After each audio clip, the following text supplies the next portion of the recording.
Bem, pessoal, bom dia. Vamos dar continuidade às nossas aulas semanais de radiologia musculoesquelética. Hoje o tema é fraturas de estresse, um tema bastante interessante e que a gente sempre está vendo aí durante o ano. Fratura de estresse é um termo que tem um significado bastante controverso. Se a gente for pesquisar em livros e em artigos, a gente vai ver diferentes abordagens, porque tem gente que acaba englobando as fraturas de fadiga e fraturas por insuficiência tudo no mesmo bolo e chama isso de fratura de estresse. Mas tem uma grande diferença entre elas. Fraturas por fadiga são aquelas fraturas que acontecem no osso sadio, que está sendo submetido a um estresse anormal, e as fraturas por insuficiência são fraturas que acontecem num osso anormal, um osso doente, sob uma carga de estresse normal do dia a dia. Já outras pessoas acabam colocando as fraturas por fadiga como sinônimo de fraturas por estresse e as fraturas por insuficiência como uma caixa à parte de fraturas, que são aquelas fraturas que ocorrem naquele osso doente. Então, aqui na nossa aula, e foi discutido internamente também, a gente vai usar o termo fratura de estresse como sinônimo de fraturas por fadiga. Esse termo foi primeiramente observado em 1855 em militares da Prússia. Esse termo era apenas usado em militares, em recrutas principalmente, que eram submetidos a uma alta carga de exercícios físicos, exercícios extenuantes, e foi inicialmente chamado de fratura da marcha. Quando 40 anos depois, essas fraturas começaram a ser demonstradas em radiografias do pé, e começaram nos metatarsos. Em 1934, que foi pela primeira vez demonstrado em pacientes que não eram militares. Então, viram que aquela fratura da marcha, na verdade, não era associada apenas ao exercício militar, mas sim a pessoas que praticavam exercícios físicos de forma intensa. Nesse caso, foi demonstrado na diáfise femoral. Então, classicamente, ela é descrita em militares e em atletas de alta performance, né? Mas cada vez mais no nosso dia a dia, a gente tem visto atletas recreacionais apresentando quadros de fraturas ou reações de estresse. Está sendo bastante comum, inclusive. A gente vê que muita gente está praticando exercício, às vezes exercícios que não são assessorados, ou mesmo sendo assessorados, praticando de uma maneira bastante intensa, né? E acabam levando a reações de estresse. E aí a quantidade de fatores de risco é enorme relacionados a fraturas de estresse, podem ser intrínsecos relacionados a gênero, né? Geralmente o gênero feminino é mais comum, idade, pacientes jovens, né? Adultos jovens, né? Entre 15 e 40 anos, raça branca, aí tanto forma física como musculatura estão relacionados também. Os fatores extrínsecos, o regime de treinos eu coloquei destacado porque esse é considerado o principal fator de risco, ou seja, regime de treinos intensos é o principal fator de risco para fraturas de estresse. E aí vem tipos de calçados, o tipo de esporte que você pratica, fatores biomecânicos, a densidade mineral óssea, a geometria óssea, fatores anatômicos, a morfologia dos pés, discrepância de membros, alinhamento dos joelhos, fatores hormonais, como menarca tardia, distúrbios menstruais, contracepção, e fatores nutricionais, como uma baixa ingesta de cálcio, de vitamina D, desordens alimentares. Existe, inclusive, né, como as mulheres são o gênero que está mais exposto às reações de estresse, existe essa tríade do atleta feminino, né, que acontece por um distúrbio metabólico, né, causado pelos exercícios extenuantes, que vai acabar causando um distúrbio menstrual. Essa mulher acaba tendo ciclos anovulatórios, né, fica em amenorreia cronicamente, e isso acaba levando a uma baixa densidade óssea, né, e associado ainda a deficiência energética, muitas vezes por causa de distúrbios alimentares, essas mulheres acabam realizando uma ingesta calórica insuficiente, e aí junta essa tríade e vai levar a fratura de estresse. Então, tem várias histórias, né, de atletas femininos, às vezes atletas jovens, ginastas muito jovens, atletas de atletismo muito jovens, que acabam vivenciando essa tríade e acabam enfrentando reações de estresse óssea. Em relação à fisiopatologia, o remodelamento ósseo acaba sendo a peça-chave, né? Eu acabei fazendo esse esquema aqui porque o artigo de onde eu tirei essa fisiopatologia, ele acaba levando para duas frentes, né? Uma dessas frentes é relacionada à carga óssea, que vai gerando esses microcracks, ou seja, pequenas lesões do trabeculado ósseo, e que todo mundo tem. Essas pequenas lesões do trabeculado, todo mundo tem, pelo simples fato de andar, ou correr pequenas distâncias, ou pelo fato de sentar. Todo mundo acaba tendo pequenas lesões ósseas que não vão ser importantes, né? Aliás, vão ser importantes para o remodelamento ósseo em si, mas não vão ser importantes do ponto de vista patológico. Mas aí, se essa carga ela acaba sendo muito extenuante para aquele osso, esses microcracks, né, essas pequenas lesões do trabeculado, elas podem acabar se propagando e aí acabam virando uma fratura propriamente dita, uma fratura ou uma reação de estresse propriamente dita. Então, foi visto que essa propagação dessas pequenas lesões do trabeculado acabam gerando fraturas de estresse. Foi descrito também que a concentração de pequenos microcracks, eles não são tão importantes. Na verdade, o que é importante é uma pequena lesão que vai se estendendo e vai virando uma fratura. Existe outra tendência dentro da fisiopatologia, que é chamado de período de relativa fragilidade óssea. Porque o que é que acontece? Quando a primeira fase do remodelamento ósseo acontece com a ativação dos osteoclastos. Essa ativação dos osteoclastos acaba gerando um enfraquecimento ósseo, porque o osteoclasto vai gerar uma reabsorção óssea. E aí, o que é que acontece depois? A gente espera que os osteoblastos vão lá, depositem matriz, essa matriz ossifique. Mas, entre a ação dos osteoclastos para a ação dos osteoblastos, vai ter um gap aí de mais ou menos 10 a 14 dias para que esses osteoblastos consigam efetivamente fazer uma deposição de matriz que fortifique aquele osso. Então, esses 10 a 14 dias são conhecidos como esse momento de relativa fragilidade. Como uma resposta a essa fragilidade, acontece também um espessamento do periósteo. Só que esse espessamento do periósteo também demora e acaba não sendo suficiente para evitar uma reação de estresse, que também explica por que a gente acaba vendo reações periosteais, acaba vendo edema ao redor do periósteo, né, quando a gente vai para a ressonância magnética. Então, essa é outra explicação para explicar as reações de estresse, né, que é esse momento de relativa fragilidade entre a ação osteoclástica e a ação osteoblástica efetiva. E aí, entrando um pouco nos métodos de imagem, né, a radiografia, ela deve ser o primeiro exame a ser executado, não porque ela é um exame sensível, né, a sensibilidade da radiografia é de 15% a 35% no primeiro momento, que só para 30% a 70% no follow-up. Mas aí, qual é a importância da radiografia? A radiografia, ela vai servir para explicar ou excluir, na verdade, outras causas que podem estar levando o paciente a sentir dor, né? Então, vai que o paciente tem um tumor ósseo, né? Ou vai que o paciente tem uma deformidade óssea que ele não sabia, e aí a radiografia vai ser suficiente para gerar novas condutas, né? Mas, assim, não é o exame mais sensível, né? A gente vê que no primeiro momento apenas 15% a 35% das radiografias vão estar alteradas. E aí, como é que vão se apresentar as alterações na radiografia? No osso cortical, vão se apresentar como um calo endosteal ou periosteal, como uma reação periosteal propriamente dita. Lembrando que as reações periosteais são diversas, e no caso das fraturas de estresse, como nós estamos diante de uma reação benigna, né, de baixa agressividade, a reação periosteal vai ser de baixa agressividade. Então, a gente vai ter reações contínuas, a gente vai ter reações sólidas, né? Pode ter também linhas de fratura cortical e pode evoluir, inclusive, para uma fratura franca.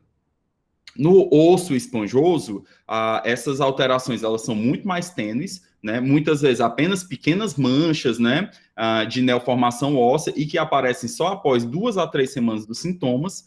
Pode ter também áreas lineares de esclerose, a gente vai ver imagens disso aqui, e que essas áreas lineares de esclerose, isso é bastante importante para a gente saber se está diante de uma reação de estresse, elas necessariamente têm que ser perpendiculares ao trabeculado ósseo. Então, se você tem um trabeculado e você sabe que ele está numa determinada direção, essas linhas de esclerose, para você suspeitar de uma fratura de estresse, tem que estar perpendiculares. E a fratura do calcânio é o modelo de fratura de osso esponjoso típico, e a gente vai ver mais na frente quando estiver mostrando as imagens. A ressonância magnética, ela já veio como o advento de uma técnica muito mais sensível, né? Antes da ressonância, as imagens eram realizadas com Tecnes 99, ou seja, através de cintilografia, né? Fazia a injeção do tecnécio, e aí fazia aquela varredura e via onde era que tinha áreas captantes, né? E aí essas áreas eram muito sensíveis para fraturas de estresse, sensibilidades beirando 100%.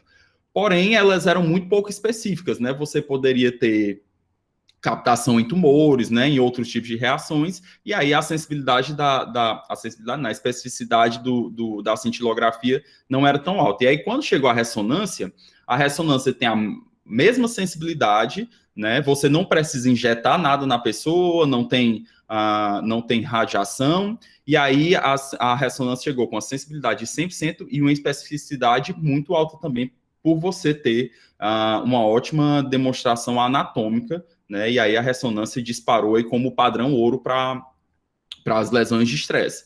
As sequências usadas vão ser XIR, T1 e T2, né? E aí foi bolado uma classificação, né? Uma graduação para as alterações que aparecem na ressonância.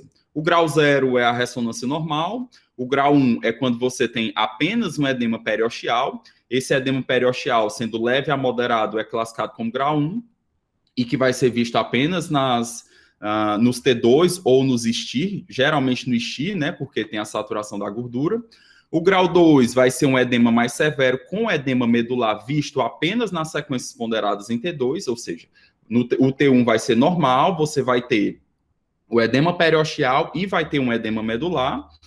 No grau 3, esse edema medular ele vai ser visto também no T1, e o grau 4 é quando você tem esse edema medular e edema periosteal visto no T1 e no T2, associado a uma linha de fratura. Existe aqui embaixo uma tabelinha desses pesquisadores, o Frederickson, o Arendt e o Griffiths, que estipularam a quantidade de tempo que o paciente precisa de recuperação relacionada ao grau descrito na ressonância magnética. Então, quanto maior o grau, geralmente você vai ter mais tempo de recuperação. Aqui é um pequeno diagrama mostrando essas alterações. O grau 0, o osso normal. O grau 1, um discreto edema periosteal. O grau 2, um edema periosteal associado a um edema medular que não é visto nas imagens ponderadas em T1. O grau 3, um edema mais acentuado, que vai ser inclusive visto no T1. O grau 4 aqui, nesse caso, ele divide em grau 4A e grau 4B, né? O grau 4B é aquele que a gente viu que tem uma linha de fratura associada. O grau 4A é quando essa linha de fratura ainda não se formou, mas você tem um edema na cortical propriamente. E aqui alguns exemplos de ressonância magnética, né? Que nós temos uma imagem ponderada em DP, e aqui uma imagem ponderada em T1, axial da perna, de um homem de 46 anos, com sintomas de dor na perna e suspeita clínica de lesão por estresse. Então, o que a gente vai encontrar aqui é um discreto halo de edema periosteal, né? Você vê que o osso propriamente dito está normal e o T1 está completamente normal. Isso aqui seria descrito como uma lesão de estresse grau 1. Aqui é um corredor de 33 anos, com dor do lado direito, e aí a gente vê as imagens em coronal, ponderadas em STIR, mostra que, na verdade, esse edema periosteal é bilateral, né? Não é só do lado direito, como o paciente referia. Inclusive, do lado esquerdo está mais intenso, com o osso normal. Então, também seria considerado um grau 1. Aqui é um corredor masculino de 29 anos, né? A gente vê que são pacientes de faixa etária baixa, né, adultos jovens, e aí o corredor masculino tinha dor bilateral, a gente vê que do lado direito tem um discreto edema periosteal, com T1 normal, e do lado esquerdo tem um discreto edema periosteal, um pouco mais acentuado do que do lado direito, com discreto, muito discreto edema medular e um T1 normal. Esse outro paciente aqui, a gente não tem dados dele, mas ele apresenta aqui também no DP com saturação de gordura coronal, um discreto edema medular, discreto edema periosteal e também um discreto edema medular e na cortical, né? A gente não tem um T1, então não dá para graduar, mas as alterações são mais ou menos essas. Já aqui nesse outro paciente é um grau 4 típico, né? No caso, o grau 4B, né? Naquela última classificação, um homem de 53 anos com dor na perna após uma corrida de longa distância. Você vê o importante edema medular na imagem ponderada em T2, com edema periosteal e uma linha de baixo sinal que vai corresponder à linha de fratura. Essas alterações vão ser refletidas no T1, né? A gente vê que esse edema medular está visualizado no T1, né? Tem essa discreta reação periosteal. A gente vê que essa reação periosteal ela é contínua, né? Ou seja, de baixa agressividade. E aí a discreta linha vai corresponder, né, a uma linha de fratura verdadeira, propriamente dita, e que após o tratamento ela desapareceu completamente, né? A gente vê que essa transição metadiafisária aqui está praticamente normal no T2 sem linha de fratura. E aí existe também uma classificação de risco, né? Existem as fraturas de estresse de alto risco e de baixo risco. As lesões de alto risco vão ser aquelas que têm um risco de propagação, ou seja, de aumentarem, se o paciente não entrar em repouso, que tem risco também de atraso de consolidação e de pseudoartrose. Essas lesões de alto risco vão estar localizadas em áreas de tensão no osso e áreas de baixa vascularização. O que são essas áreas de tensão do osso, né? A gente pega o fêmur aqui como referência, porque fica mais fácil de entender. O paciente ele vai acabar realizando o seu peso corporal aqui na região do colo do fêmur, né? Cabeça, colo do fêmur. Então, a porção lateral e a porção medial vão sofrer diferentes tipos de estresse. A porção medial, como vai ter um peso realizado aqui em cima, deixa eu fazer aqui, porque, na verdade, essa seta seria assim, né?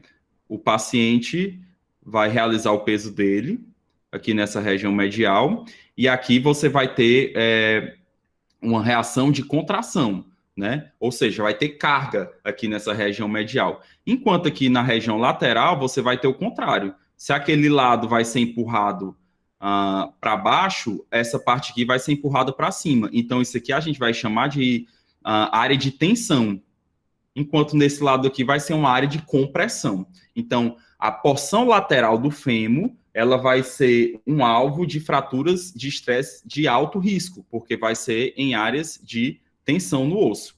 Enquanto no fêmur medial, vai ser uma área de compressão. E aí, daí é que vem essa classificação de risco. Se você tem uma área de compressão, vai ser uma tendência a um baixo risco, e se você tem uma área de tensão, ou seja, forças de distração, você vai ter uma tendência a alto risco. E aí, as fraturas típicas de alto risco são na diáfise anterior da tíbia, né, pacientes corredores, né, que acabam fazendo aquela pressão anterior, a porção posterior da tíbia vai ser compressiva e a porção anterior vai ser de tensão. Base do quinto metatarso, malelo medial, colo femoral lateral, o osso navicular e o sesamoide do hálux. Já as de baixo risco vão ser as que têm baixo risco de propagação, vão ter um baixo risco de atraso na consolidação e baixo risco de pseudartrose, como eu havia falado, nas zonas de compressão e zonas de alta vascularização.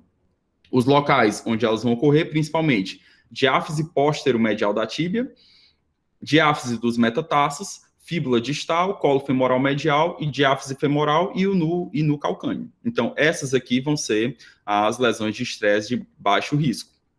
E aí, na diáfise anterior da tíbia, uma típica lesão de alto risco, que vai acontecer principalmente em corredores, foi descrito inicialmente como uma temível linha negra no terço médio do córtex tibial anterior. porque essa temível linha negra representava o traço de fratura, né? Então, aqueles corredores, né, que estavam fazendo treinamentos, corridas de longa distância e tudo, acabavam desenvolvendo essa temível linha negra que correspondia à fratura de estresse. Muitas vezes, quando a fratura já apresenta essa linha, né, muitas vezes o tratamento tem que ser cirúrgico, né? Nesse caso aqui foi colocado uma haste intramedular, e aí ocorreu a cicatrização, né, a consolidação aqui inicial da fratura. Mais um exemplo aqui de diáfise anterior da tíbia, né? A gente observa aqui na radiografia um importante espessamento da cortical, né? Que é aquele calo endoxial, né? E bem exuberante aqui, bilateral, e com a discreta temível linha negra aqui na porção anterior, né? Essa fratura é uma fratura de alto risco. Base do quinto metatarso, principalmente jogadores de futebol, basquete e futebol americano, vai se apresentar como uma linha esclerótica radiolucente, né? Geralmente aqui na porção proximal do quinto metatarso. O raio-x vai ser normal em 69% dos pacientes, né? Então a gente tem esses casos aqui mostrando sempre a mesma coisa, né? Essa discreta linha radiolucente, né? Aqui na base do quinto metatarso, né? E aí acaba sendo também uma zona de tensão, né? Porque aqui existe uma grande tensão realizada pelo tendão do fibular curto, né? E aí, em jogadores de basquete, futebol americano, eles têm tendência a ter esse tipo de fratura, né? Sempre com essa linha radiolucente aqui na base do quinto metatarso. No malelo medial, também fratura de alto risco, geralmente em esportes de corrida, esportes que envolvem pulos, o raio-x vai ser normal em 55% dos casos, e vejam aqui o exemplo, né? Dessa linha de fratura no malelo medial. Nesse caso aqui foi corrigido, né, que é a imagem de fluoroscopia, né, corrigida com um parafuso nessa região. Mais um exemplo aqui no malelo medial, aqui já mostrando um raio-x com uma discreta, muito discreta linha radiolucente, sempre atentos para essa orientação aqui, que é o tipo de fratura que acontece no malelo medial. Aqui na tomografia e na ressonância, né, mostrando que o T1 mostra essa linha de baixo sinal na ressonância, que é típico da fratura de estresse, no caso, um grau 4. No colo femoral lateral, né, que foi o exemplo que eu dei, na porção lateral do fêmur, alto risco, na porção medial, baixo risco, típico de corredores de longa distância. A radiografia vai ser normal em 80% dos casos. Na questão do fêmur, o colo é a região mais afetada, né, pelo tipo de orientação que acontece aqui no colo do fêmur, né, diferente da diáfise. A diáfise vai ter forças compressivas, né, que vão acontecer no eixo longo da diáfise. Aqui no colo femoral, não, as forças compressivas e distensivas vão acontecer, não é no eixo maior do colo femoral, então vai acabar fazendo com que o colo seja uma região mais vulnerável. E a coxa vara, ela vai predispor a esse tipo de fratura, né? Nesse caso aqui, nós temos uma fratura completa, né? Você vê que ela vai desde da cortical lateral do colo do fêmur, vai se estendendo até a porção medial, né? Veja que aqui tem um pequeno batente, né? Correspondente a uma fratura completa de estresse do colo femoral. Nesse caso aqui, como além de ser uma fratura de alto risco, uma fratura completa, acabou tendo que ser corrigido cirurgicamente. Essa fratura também é típica, né? A fratura do navicular, vai ocorrer em atletas de sprint, né? Atletas que fazem corridas rápidas, né? Vai ser demonstrada com uma linha esclerótica ou lucente na porção superior do navicular. A radiografia vai ser normal em 40% dos casos. Nesse caso aqui, a gente tem imagens de tomografia no coronal e no sagital, mostrando essa orientação típica, né? E essa localização típica dessa fratura do navicular. Então, se você viu uma fratura, né, com toda essa esclerose, né? Isso aqui não pode ter sido trauma, né? Não foi uma coisa aguda, né? Você vê que tem muita esclerose e tem essa linha radiolucente com essa orientação típica. Então, tem que suspeitar de fratura de estresse do navicular. Nesse caso também, né, por ser uma fratura de alto risco, foi corrigida também cirurgicamente. Fraturas do sesamoide do hálux também são fraturas de alto risco. Vai acontecer em pacientes que têm dorsiflexão forçada repetitiva, geralmente pacientes que praticam dança, ginástica e também corridas rápidas, né? A radiografia vai ser normal em 95% dos casos, ou seja, raio-x aqui vai ter uma sensibilidade muito baixa, até porque o sesamoide é um osso muito pequeno, né? Então, acaba sendo muito difícil de ser visto no raio-x. Nesse caso aqui, a gente tem uma tomografia mostrando uma esclerose, né, do sesamoide medial do hálux, também com uma pequena linha de fratura, né? Se vocês observarem bem, existe uma pequena linha radiolucente, e aí a tomografia foi capaz de demonstrar. Então, além da linha, também uma discreta esclerose, né? E aí esse paciente foi para a ressonância magnética que mostrou o edema medular e a linha de fratura. Diáfise póstero-medial da tíbia, né? Aqui já vai começar as fraturas de baixo risco, né? Geralmente em atletas corredores, né? Vai ter essa linha esclerótica na porção póstero-medial do terço proximal ou terço médio da diáfise distal da tíbia, na diáfise proximal, desculpa. E aí a gente observa aqui essa radiografia, né? Nesse caso aqui, o paciente conseguiu ter uma alteração vista no raio-x, né, muito discreta. Você vê que tem uma discreta reação periosteal aqui na porção posterior da tíbia, e se forçar bastante a barra, dá para ver uma discreta linha esclerótica, né? Mas eu acho que o que chama mais a atenção aqui é essa discreta reação periosteal contínua, sólida, né, de baixa agressividade, num paciente corredor, e aí bastante sugestivo de lesão de estresse na porção posterior da tíbia. O raio-x vai ser normal em 85% dos casos. Na diáfise dos metatarsos, né, também é uma fratura de baixo risco, geralmente corredores de longas distâncias, bailarinas, e aí tem essa sequência aqui, vai ser mais comum no segundo, depois no terceiro, depois no quarto metatarso. O raio-x vai ser normal em 69% dos casos. Aqui a gente tem um caso interessante, porque todas essas fotos são do mesmo paciente. O paciente, no dia que ele chegou, já sentindo dor, né? O paciente corredor, sentindo dor no pé, fez a radiografia 100% normal. E aí o paciente continuou praticando as atividades físicas, né? E aí no follow-up, né, como eu havia falado, né, de 30% só para mais ou menos 70%.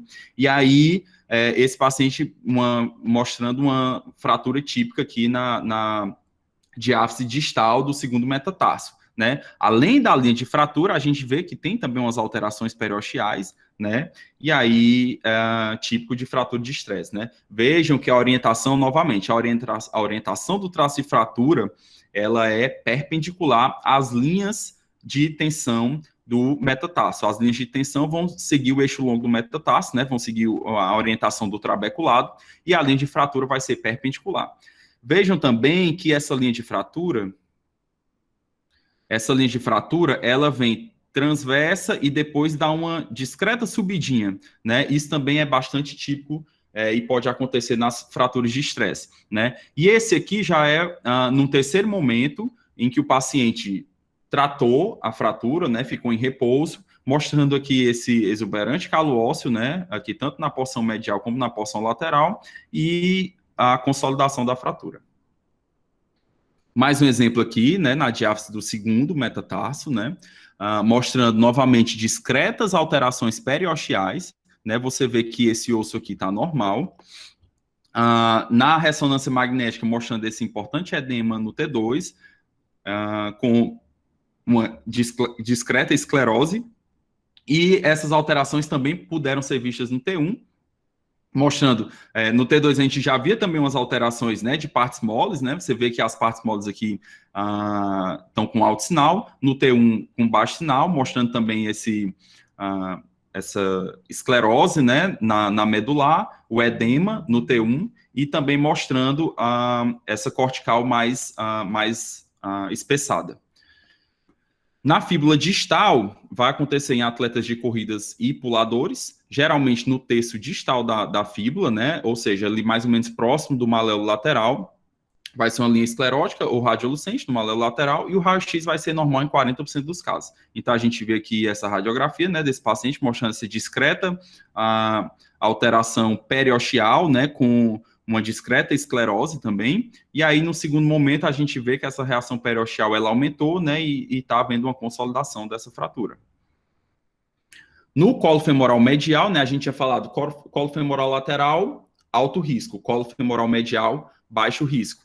E aí vai acontecer em corredores de maratona e longas distâncias, como sempre, uma linha esclerótica ou uma linha radiolucente no aspecto medial do colo femoral, que nesse caso aqui vai ser o lado compressivo, né? Lateral, de extensão, medial, compressão. O raio-x vai ser normal em 80% dos casos. Então, aqui nesse caso aqui, a gente vê uma discreta alteração periosteal, muito discreta mesmo, mas com a linha de fratura já visível no raio-x e com pouco de esclerose aqui na medular. Quando a gente vem para o T1, né, essa linha de fratura é verdadeira, né, essa linha esclerótica no T1 com edema medular, e no T2 também a linha de fratura com edema medular e edema periosteal, observem aqui na imagem. Aqui outro caso, né, de alteração na porção medial do colo femoral. Nesse caso aqui, vejam novamente o que a gente vem falando desde o começo da aula, perpendicular às linhas de força do colo femoral. Vejam aqui, ó, o trabeculado do colo femoral e vejam como o ângulo formado pela linha de fratura é exatamente 90 graus, né? E aí, no fêmur direito, né, tem essa linha. Vejam que é uma alteração tênue, né? Então, você está ali na pilha, laudando raio-x, né? E aí, é bem possível que você deixe passar uma fratura, não, né? Uma linha esclerótica dessa, né? E que pode corresponder a uma fratura de estresse, ou seja, o paciente está bastante sintomático, né? Ele, a partir dessa radiografia aqui, você tem que dizer que ele tem uma possível reação de estresse no colo femoral e ele tem que parar de praticar as atividades físicas dele. Vejam a consequência se você deixa passar isso aqui, o paciente continua correndo e acaba evoluindo para uma fratura completa do colo femoral. Então tem que ter bastante atenção porque essas alterações são muito discretas. Já se você vem para a ressonância magnética, vejam aqui como as alterações são exuberantes, né? O T1 já mostrando importante edema medular, né? Causado por essa alteração de baixo sinal na porção medial do colo femoral e já com a discreta linha de fratura, né? Uma linha esclerótica aqui no T1. Quando a gente vem para o T2, a mesma coisa, né? O edema medular, né? Dado pelo alto sinal no T2 e a linha esclerótica que corresponde a uma linha de fratura. Esse paciente realizou um controle, né, e vejam que o T1 dele é completamente normal, a gente não vê mais linha de fratura. E o T2 ainda demonstra discretas alterações, mas também sem linha de fratura, né? Então, o paciente aqui não precisou de cirurgia, né? Fratura no colo medial tem uma tendência a consolidar melhor, sem cirurgia, e aí foi o que aconteceu com esse paciente. Outro exemplo aqui já no fêmur, mas não no colo, na diáfise, né? Vejam que pela aquela explicação que eu dei ali, essa é uma região de compressão, ou seja, de menor risco, vai acontecer em corredores e praticantes de lacrosse, o artigo de onde eu tirei era americano, né, a gente não tem lacrosse aqui no Brasil, vai acontecer no lado compressivo, né, da diáfise femoral, e atentem bem, porque lá na frente eu vou falar de uma fratura que vai acontecer na porção lateral. Nesse caso aqui, a gente está falando da porção medial do fêmur. O raio-x vai ser normal em 80% dos casos. No caso, esse paciente fez a radiografia, mostrou esse discreto espessamento da cortical, né, na porção medial, e aí, nesse caso aqui, ele fez uma cintilografia que mostrou bastante captação exatamente nessa região. E essa é a aparência da cintilografia, né, com tecnécio. E aí você consegue deduzir que, beleza, a sensibilidade muito alta, mas a especificidade muito baixa, né? Porque simplesmente você mostra captação, não tem como você ter uma avaliação anatômica, né, dessa região. E aí a gente falou das fraturas de estresse propriamente ditas, né, que a gente usou como sinônimo das fraturas por fadiga, né? E agora nós vamos falar, assim, rapidamente de fraturas por insuficiência, né? As fraturas por insuficiência, como eu havia falado, são aquelas fraturas que vão acontecer no osso doente que são submetidas a estresses normais do dia a dia. Os fatores de risco: osteoporose, doença de peixe, osteomalácia e radiação, osteopetrose. Os locais mais comuns: corpo vertebral, no sacro, onde vai ter o Honda sign, né, porque a fratura por insuficiência do sacro, ela vai ter um formato em H, né, e é chamado de Honda sign. Alusão à marca Honda, né, que o formato é um H. O colo femoral e o terço proximal, né, nesse caso aqui vão ser as fraturas atípicas, eu vou falar... Nessa questão aqui do terço proximal, era aquela fratura que eu não falei antes, né, mas que vai acontecer na diáfise lateral e não medial, né, vai ser a fratura atípica do fêmur, vou mostrar alguns casos, no ramo púbico, no externo, na fíbula e na tíbia. Então, vejam que nas fraturas por insuficiência, né, a gente já começa a falar de corpo vertebral, que a gente não falou nas fraturas de estresse, a gente começa a falar de externo, ou seja, da porção mais superior, né? Aí entra o húmero também, coisas que a gente não falou nas fraturas de estresse, porque as fraturas de estresse, 95% vão acontecer nos membros inferiores.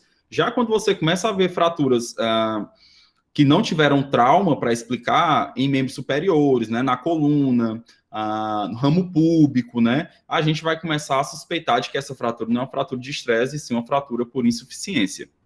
Então, falando um pouco das fraturas femorais atípicas, né, a fratura de estresse do fêmur é medial, a fratura femoral atípica é lateral. Então, vejam aqui, ó, que a diáfise lateral do fêmur é que vai ser acometida.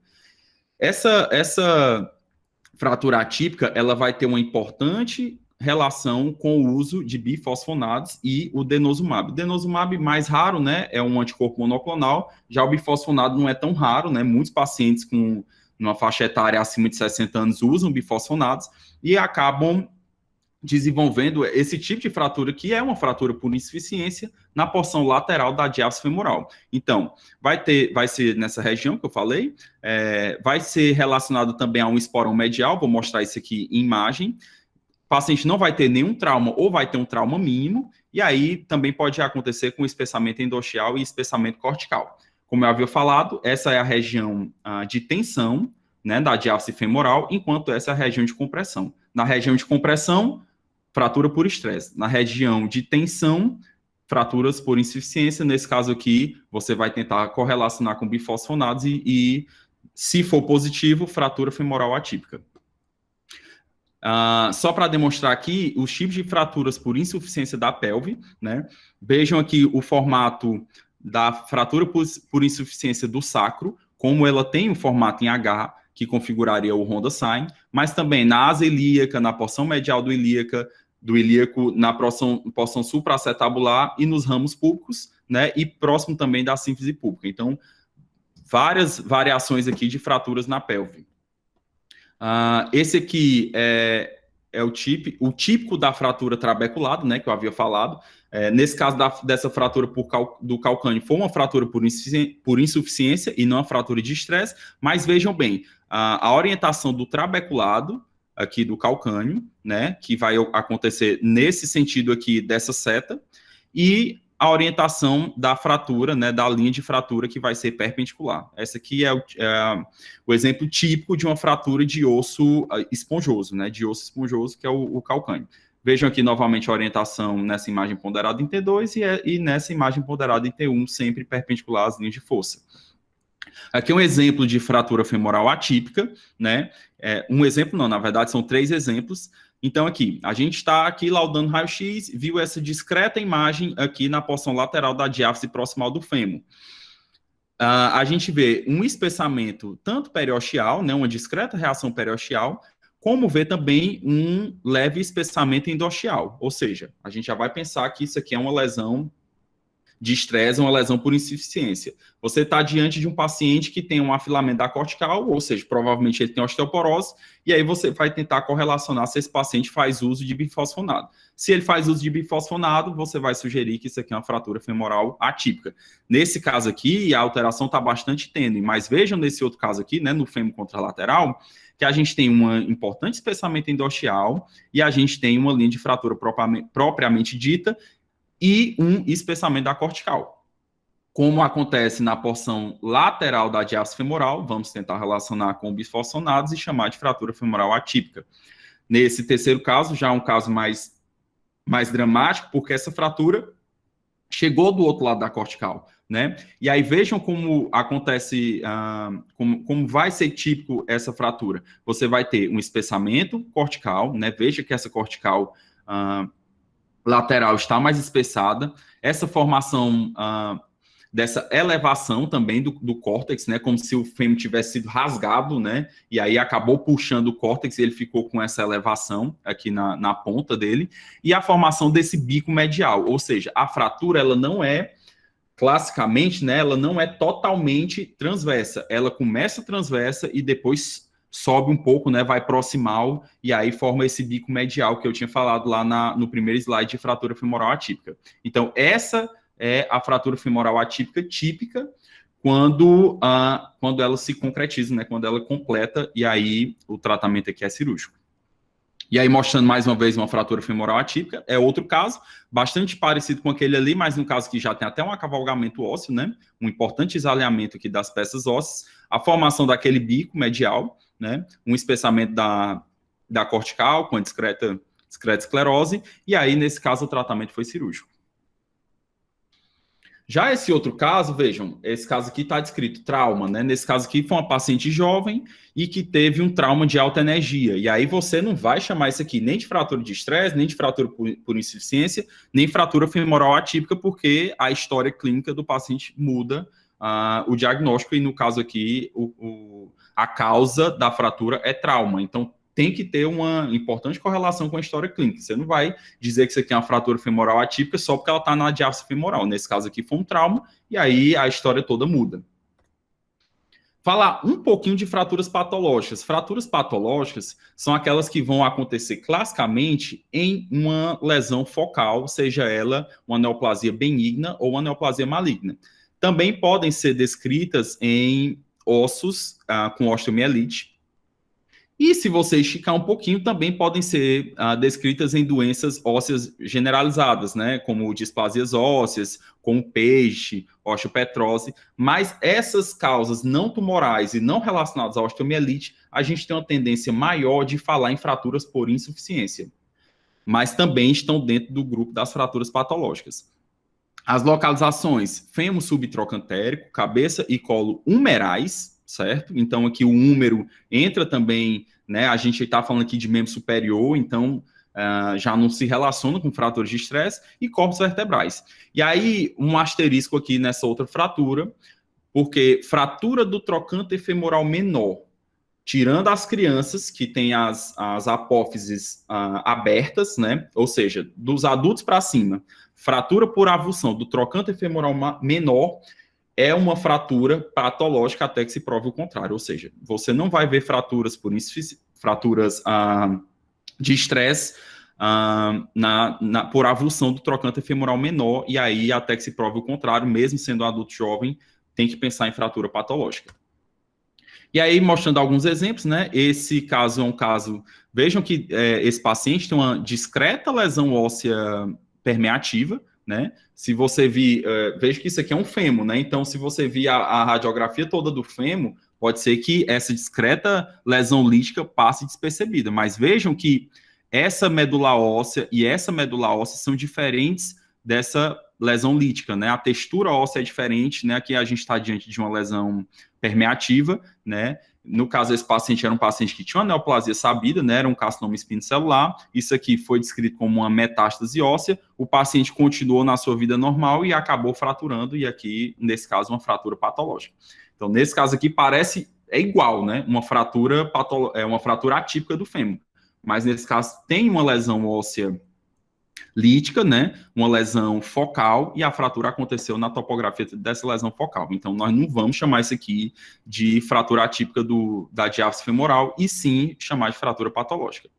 Mais um exemplo aqui é um paciente que tinha um cisto aneurismático, né, e aí, com um trauma mínimo no punho, ele acabou fraturando, né, e aí uma fratura patológica. Nesse caso aqui, a lesão era benigna, mas como é uma lesão focal tumoral benigna, a gente vai chamar de fratura patológica. E aí mais um paciente aqui, né, apresentando uma lesão lítica com traço de fratura na porção distal da clavícula, também um paciente com neoplasia sabida, né, paciente com câncer de mama. Vejam que essa é uma localização totalmente atípica no que diz respeito a fraturas de estresse, né, e aí você tem fraturas de estresse e fraturas por insuficiência, e você tem aqui uma lesão lítica subjacente, fratura patológica. E aí, pessoal,